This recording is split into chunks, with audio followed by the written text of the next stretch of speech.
welcome back to my channel, or welcome if you are new here. So this is my 7-month breast augmentation update. So if you don't know me, I do have a breast augmentation series on my channel. I will have a little card up here for you if you want to refer to that. And I will also have all those videos listed down below in the description box. I do recommend you guys watch them. I get so much positive feedback from all of those videos. Everyone has told me that they have found it helpful in some way, so I definitely recommend you watch those videos if you are considering a breast augmentation, or if you know someone who is considering a breast augmentation. Go ahead and share those videos with them, because I guarantee they will find it helpful and it'll lessen up the nerves, you know, the pre-op jitters, and it's gonna also answer a lot of their questions. In those videos, I share my pre-op consultation, as well as what I'm doing to prepare for surgery, and then surgery day up to like a week post-op. And then I also have an 8-week post-op update. And this is now my 7-month update. So my breast augmentation details are 450cc Saline Implants with a moderate plus profile, and I got it underneath the muscle. Also, I am 5'3", and last time I made a video, I was around 130 pounds, and now I'm a little heavier. I'm probably around 138 pounds right now. You know, quarantine, winter. Don't judge me. So I just wanted to mention really quick, because I forgot to say it in the video, but the breast implants itself did not increase my weight. I did not gain any weight at all. I was very surprised. Not even 1 pound. Okay, so my weight gain was solely because I was just eating too much, but it's not because of my breast implants. And also, I do not have any back pain because of the breast implants. Okay, now we can go back to the video. So I'm a little heavier now, but I don't think my implants look any different. I usually gain weight like on my lower half of my body, so I feel like they still look good and proportionate with my body. So I don't think they look different because of my weight. But they do look a lot different now that it's 5 months since you guys have seen them last, in my last update. So first I'm going to share with you guys my little mini updates, and then I'm going to answer the question of why did I choose saline implants, because that is a big question that I get. Why did I choose saline? What does saline feel like? People want to know why I chose saline, because apparently it's not that common. A lot of people have told me that they can only find silicone implant videos on YouTube and not saline. So here I am. I'm a saline person, so I'm going to answer that later on in this video. First, I'm going to give you guys an update. So right now, I just have this little jumpsuit on with no undergarments. So I don't have a bra on. I don't have any support. I don't have any padding. I don't have any wires. I don't have nothing to change the look of them right now. So right now, this is just how they sit on my body. This is what they look like when they sit on my body. And all I'm wearing is these little undercover nipple covers. So I do have those on. That's it. Like, this thing is so thin, no support at all. So this is just what they look like, and I will insert a little video of me just standing so you guys can see what it looks like on my body frame, what it looks like from all angles, because I did not do that before I just shared some pictures, but I thought this would be helpful if you have a similar body to me, if you're a similar size or body type to me, so you would know what 450 cc's would look like on you. I personally think that they look really good on me. I feel like they look very natural. In the beginning, they did look very fake, of course. So if you go back to my 8-week update, you can tell that I got my breasts done, you know? So I feel like now when people look at me, they're just like, ooh, she got nice boobs. Not like, ooh, she got her breasts done, you know? I feel like before it was like, ooh, she got her boobs done. You know, so it's different now. I feel like they look really natural. I think they look symmetrical and proportionate to my body. Like, they're not too big, they're not too small. I think they're like just right. So also in my 8-week update, I had mentioned that I had like trouble, like they were healing at different rates. So one of them was dropping faster than the other, and so they were looking a little lopsided, and I don't have that issue anymore. Like I said, I don't have a bra on or anything, so you guys can see right now that I don't look lopsided. I don't think one is higher than the other. Also, I think my nipples are like symmetrical. And also another thing, I did not get a breast lift when I went in for my consultation. He did say that I would benefit from a breast lift because I had a very like saggy boobs. My nipples were kind of like downward facing, and he said that a breast lift basically changes the position of your nipples so that they wouldn't be like down here, they could be like up here. And he said so that they can look, he said if I didn't get a breast lift, I would have mature looking boobs. So this is my boobs. I was originally a 34A, and I had breastfed, so I had stretch marks, and I had, you know, sagginess, nipples facing downwards, and I did not get the breast lift. This is what they look like, and my nipples are right here. Personally, I love how they look, really. I feel like I have like really nice boobs. I feel like they look exactly like how I wanted them to look, and I don't have a problem at all with how my nipples look. The areola did get a little bit stretched out, but the nipples stayed the same, so I don't have like huge nipples or anything. I feel like they look proportionate to the breast itself. I don't know what I would have looked like with a breast lift, but personally, right now, 7 months post-op, I don't think I need a breast lift. And he did say that a breast lift is something that you can get later on. Like, you can get the breast augmentation first, see how you like it. If you think you need a breast lift, go ahead and get the breast lift. But then, you know, so it has its pros and cons, because then you're gonna have 2 separate surgeries, 2 separate healings and recovery. So, you know, you decide what you want. Also, my incision, I did get an under boob incision, and I'm gonna be honest, I was really lazy with the little pads that I had gotten to take away the scar. So I have not been consistent with that, but my scar is looking really good. You can hardly see it. It's very light. It is a little darker than my skin tone, but also it does take 1 complete year for your scar to heal. So I still have a couple months to go. It's very thin. It's lightening up. It's way lighter than how it was before. And also with my boobs dropping and stuff, it's in a very hidden spot. Also, I have not experienced any sensation changes. I've gotten questions about that, like if they feel different, if I lost feeling, or if I have increased feeling. I feel like they're exactly the same.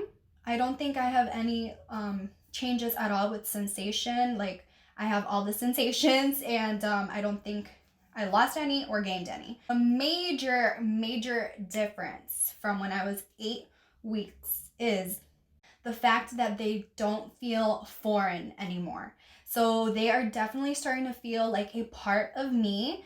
It's something that I don't notice all the time. Like, they're just a part of me now. It's before you could definitely tell, like, oh, my implant, oh, I can't do that because I'm moving my implant and stuff. But now I can do anything. I can do any movements and everything.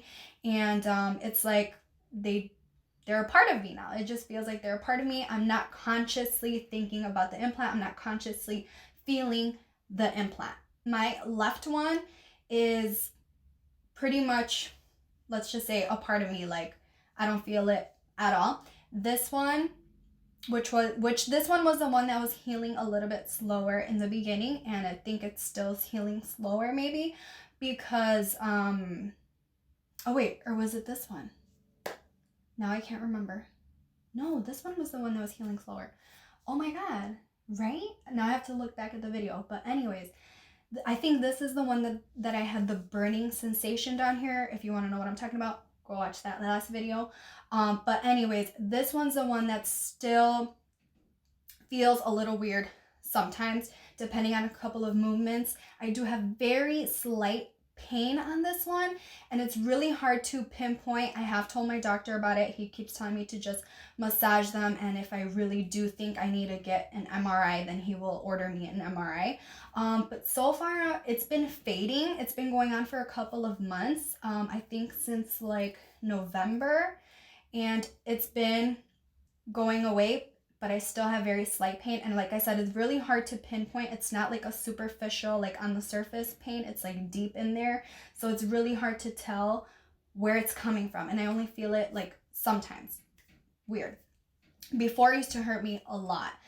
So I would always find myself guarding. When my kids were gonna like jump on me to hug me or something, I'd be like, ah, you know, because I was scared they were gonna hurt me because it was very sensitive. And now it's not like that. So I'm not too concerned about it, but I am gonna tell him next time I see him, because the next time I see him will be the last time that I see him. So I had an update. I had a 6-month update with him, and then I'm gonna have a 9-month post-op follow-up appointment with him, and then that's it. I won't see him for any more follow-ups. So I am making a list of questions that I want to ask him on my last follow-up appointment.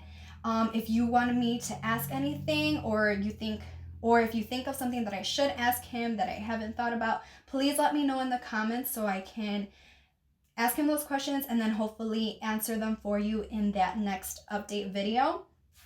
So something I want to ask him is, how often do I have to get it replaced? Because in my consultation, they did talk to me about that, but very vaguely, and I didn't really ask too many questions about that because that wasn't something I was really thinking about, I guess. I don't know. But he did say like 10 to 20 years, depends, you know, but I want to know now, like, what does that depends on? Does saline have something different than silicone? Is it your age? Is it like, what does it depend on? I want to know. Tell me. So I'm going to ask him that in my next follow-up. And then also, is it going to cost the same as the first time? Or is it going to be less because I'm getting it replaced? Like, I don't know. Cost going to be more than the first time? Is it going to be less? The same? So that's another thing I'm going to ask him. Oh, and then also I wanted to ask him in the future if I ever have any like breast issues, any breast pain. Like I said, this one I have slight pain, really low down here. In the future, if I ever have pain, who do I go to? Am I going to call my PCP first, or am I going to call him, my surgeon? You know, so those are 2 things so far that I want to ask him. If you guys think of anything else that I should ask him, please let me know, because, you know, I want to be informed, and I also want to keep you guys informed and updated. So now let's get into saline. So I am going to talk about how they feel and how they move, but I feel like that goes along with saline implants. So right now I'm going to tell you guys why I chose saline. This is a big question, and my number 1 reason as to why I chose saline is because I feel like they are safer. Okay, I know everyone is going to have like opinions about this. I know that they both have risks. Any plastic surgery has risk. Saline implants have risk. Silicone has risk. Going under the knife is a risk. Are you willing to make that risk? Obviously I did. You know, there's always going to be a risk with any foreign object that you are putting into your body. Number 1 is going to be infection. I never had any infection, any signs, symptoms at all of infection. So I'm so grateful for that, and I hope that continues forever. But it is safer if they rupture. That's what it's safer with. You know, you can argue anything else, but they are safer than silicone implants. Okay, saline implants are a bag of just saline water inside of it, basically salt water inside of it. So your body is made up of salt water. So if it ever ruptures, it's going to be a quick rupture, like you're going to quickly see your breast deflate, and your body is going to just absorb that water, and there's going to be no problem. But if you have silicone is a gel. So look into it. You can watch videos of how they look different, how they feel different, and everything. So Silicone implants are gel, so if they ever rupture, it's going to be a slow leak. It's going to be very undetectable. You're not going to just wake up with a flat boob. It's going to be like months of it slowly leaking out because it's thick. It's a gel. Basically, it's a gel that's slowly coming out through a small little rupture, and you're not going to notice it, but you're going to be feeling sick because that is a foreign substance that is loose inside of your body. So it's going to be hard to detect. If you have silicone implants and you ever feel sick in any way, always think, oh my God, is it my boobs? And go check yourself out so that you can treat that as soon as possible. Another thing with silicone implants is because of those silent ruptures, you do have to get an MRI every 2 years just to check for ruptures. And that's something that you don't have to do with saline implants, because if it ruptures, you're gonna know, because it's gonna be a quick leak and your boob is just gonna be deflated. You'd have to go in and get a new implant. So that's just something to consider and think about. Also, another thing that can happen with both saline and silicone or any implant is capsular contracture, where your breast tissue just develops more scar tissue inside, and then it's going to start squeezing your implant and deforming it. So I'm so glad I haven't gotten that either. And basically, to decrease your chances of getting capsular contracture is doing the massages that your doctor is going to teach you how to do, and do those every day as often as you can so that you don't develop excess scar tissue. And I want to tell you guys, I chose saline, like I said, because it's safer. Like, when I decided to get a breast augmentation, I never once considered silicone. It never came into my mind. I was just like, saline, saline, saline, saline. And I went in there to my consultation. I had 2 consultations and then 1 pre-op consultation with him. And all those times I was like, saline, saline, saline. And he never, one thing that I really appreciate about Dr. Patel was that he never tried to change my mind. He was never like, no, why are you getting saline? Get silicone. Which I appreciate. He accepted my decision and never once tried to, change my mind. I did ask him, like, which one's better? I told him, I want to get saline. What do you think about that? What are your opinions on saline and silicone? This is what he told me. Okay, so just a little background information. Saline is a little bit cheaper than silicone, only $1,000 different, you guys. I don't think that's very much. That's not like a game changer. I personally don't think that is a large amount. It's not like a game changer that's gonna like really change my mind. You know what I mean? If it was a $5,000 difference, then okay. But it's a $1,000 difference. So when I asked him that, he said, this is a choice between a Mercedes-Benz or a BMW. They're both great luxury cars, but you pick the one that you like best. This is not like a Chevy versus a Mercedes. He's like, this is a Mercedes versus a BMW. So that is literally what he told me. So that should tell you guys, they're both great options.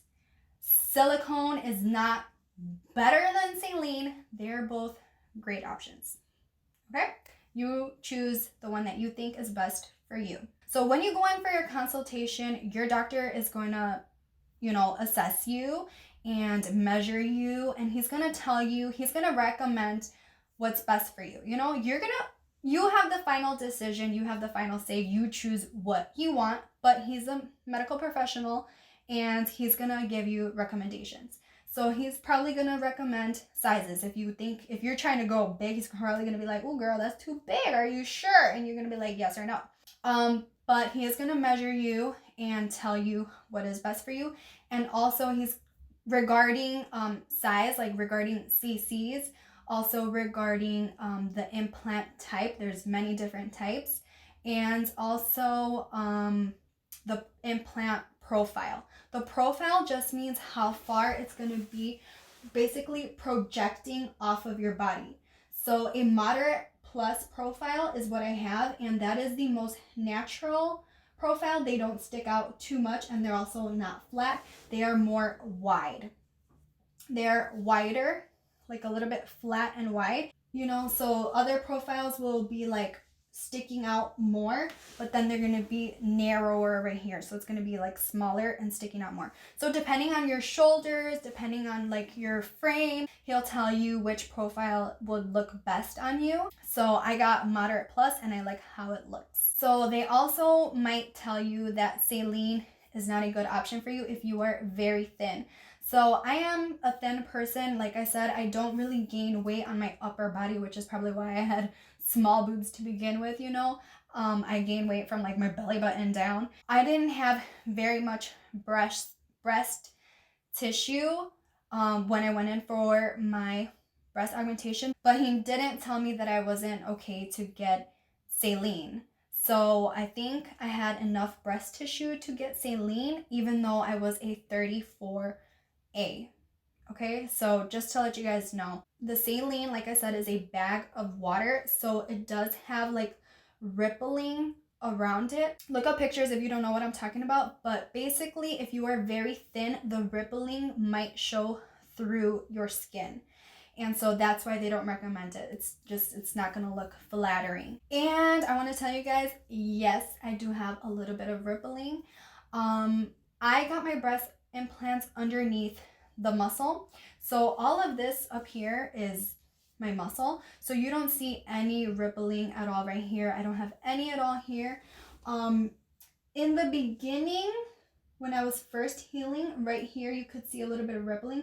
You could even see like my skin stretching. It looked very strange on the sides right here, but now that they've dropped, I don't have, you know, I mean, they look really good and round everywhere. And I do have just rippling right here at the very bottom, but you cannot see it.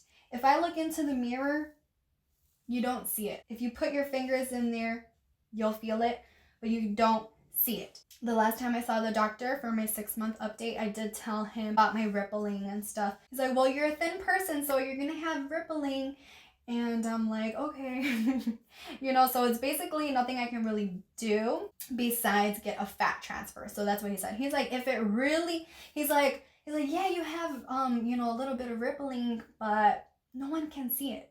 He's like, you know, it's there. You can feel it. He's like, but no one else can see it. So, you know, it's like not really a big deal, you know?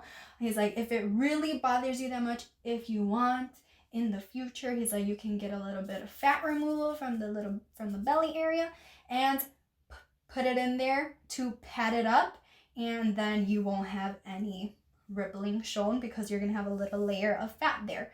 So that's an option for you if you are a thin person. You want to get saline instead of silicone, maybe get a little bit of fat transfer so that you can have some padding around your implant. And also maybe get it underneath the muscle so that way you don't see the rippling on the surface. So just something to consider and ask your doctor about. I don't think I'm going to do that. It really doesn't bother me. I'm just going to live with my little rippling. It's literally only down here. So I can tell you guys, I don't feel it. I feel it. I feel it. I feel it. And I don't feel it. So it's only this little section right here where I feel the rippling. And I feel it more on this side than I do this side because I had less breast tissue on this breast. This one was smaller than this one, so I feel the rippling a little bit more on this side than on this one, but it's okay. No biggie, you guys. No biggie. And then lastly, how they feel. You guys, I think that they feel natural. I think they look natural, they feel natural, and they move naturally. Now, I don't want to be like squeezing them, moving them, and bouncing them in the camera on YouTube, you guys. I don't want to get flagged for being inappropriate. I do think that's inappropriate to do on camera, so I'm not going to do that because I want to keep my videos informative, helpful, and appropriate so I can help you guys out, okay? So I'm not going to be doing that, but trust me, they do bounce, they do move, they are flexible, they are squishy, but I do think that they might be a little firmer than silicone implants, but not too much. I feel like they still look and feel and move very naturally. Okay, so I saw on Google somewhere that if you touch your butt, your boobs should feel kind of like your butt or something like that. I forgot what it was. So if you touch your butt, that's what my boobs feel like, my implants feel like. So it's firm, you know, it's like firm, but still squishy and movable, you know? So just to give you guys an idea, okay? But overall, I am very happy with my results. I'm very happy with my implants, and so far, no regrets, no changes. I love them 100%. I hope that this video answers your questions. So if you have any further questions, please don't hesitate to ask. I do try my best to answer all of them because I want you guys to go into surgery feeling confident, feeling prepared, and without anxiety. Oh yeah, oh my God, you guys. So I forgot before I end this video. Okay, I'm not wearing a bra right now. You guys, I don't own any bras. So I have not bought any bras. I was waiting for my 6-month mark because I knew they were gonna drastically change in appearance, which they have. And so I didn't want to buy the wrong kind of bra, the wrong size bra, and all that. So I don't own any bras. What I've been wearing, which I mentioned in my last video also, are bralettes. So basically this with very minimal support, basically just covers your nips. You know, you can adjust the straps on this and crisscross it to give you a little bit of lift and support. But this is all I've been wearing, very comfortable. This is a size medium and it's super stretchy. So this is what I've been wearing. So therefore, I don't know what size I am yet. I'm going to measure myself and see what my breast size are now, and then I'm going to order some bras. I want to get some bras from Savage X Fenty, and I'm going to make a video all about it, you guys. So that is going to be my next breast augmentation video. So it's going to be what bra size am I and the bras that I haul from Savage X Fenty. So stay tuned for that video. I don't know when it's going to get here. I still have to measure myself, choose bras, order them, wait for them to get here, film it, and then upload it. So I don't know when it's going to be up, but just stay tuned for that. After that video, I think I'll do my last updates, which is like around my 9-month mark, because that's when I'm going to see my doctor last. And then I probably won't do any updates. I mean, unless you guys want me to. I don't want to be like bombarding you guys with just breast augmentation videos. But so many of you guys have so many questions and I want to keep you guys informed. So you guys will let me know. Okay? So if I should do any further updates, you guys will let me know. So definitely stay tuned to find out what my bra size is. I went from a 34A and now I added 450 cc's of saline implant, so we need to find out what size this is. I personally think I'm like a 34D to be honest. So let's see if I'm right, okay? And then after that video, it's gonna be my 9-month breast augmentation update. So be sure to hit the ring bell notification so you guys are notified of all my future uploads. Follow me on Instagram at gabdel2. I love you guys and I will see you all next time.